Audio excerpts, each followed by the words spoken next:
Hi friends, మేము ఎక్కువగా జొన్న రొట్టెలు చేసుకుంటాం అనమాట. సో అప్పుడప్పుడు ఇలా 1-2 మిగిలిపోయింది అనుకోండి, వాటిని కూడబెట్టి అంటే కొంచెం గాలి కారేటట్టు పెట్టేస్తాము. దాని తర్వాత ఇలా క్రిస్పీగా అయిపోతాయి కదా. సో వాటిని వేస్ట్ చేయకుండా వీటిని చక్కగా ఇలా ముక్కల్లాగా చేసుకొని ఇప్పుడు ఈ విరగొట్టిన జొన్న రొట్టె ముక్కల్ని మనం తాలింపు వేసుకుంటే చాలా అంటే చాలా టేస్టీగా ఉంటుంది. అది ఎలాగో చూపించేస్తాను.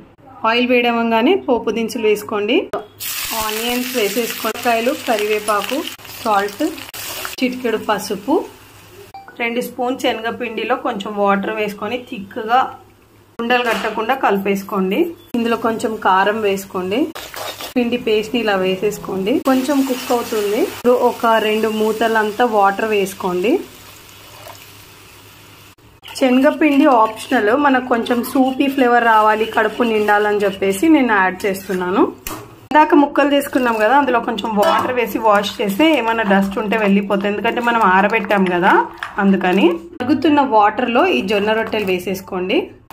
అప్పుడప్పుడు సాయంత్రం పూట ఏం వండాలో అర్థం కాక ఇలాంటి థాట్స్ వస్తుంటాయి అన్నమాట. ఈవెన్ మా అమ్మమ్మ టైంలో కూడా ఇలా వండింది నేను చూసినాను.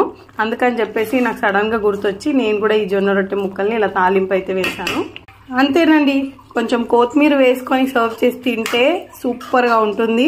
Don't judge book by its cover అంటారు కదా. సో మీరు ఇది తింటే గానీ మీకు దీని టేస్ట్ అనేది అర్థం కాదు. చాలా అంటే చాలా బాగుంది.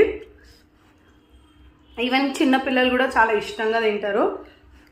అండ్ డైట్లో ఉన్న వాళ్ళకు జొన్న రొట్టె తినాలని ఉంటుంది కానీ పోదు, ఎందుకంటే వాళ్ళకి అంత నచ్చదు. కాబట్టి వాళ్ళు ఈ విధంగా ఉప్మా లాగా చేసుకొని తినేస్తే చాలా అంటే చాలా బాగుంటుంది. తప్పకుండా మీరు ట్రై చేయండి. ఈ రెసిపీ నచ్చితే ఒక like, share and comment. Bye.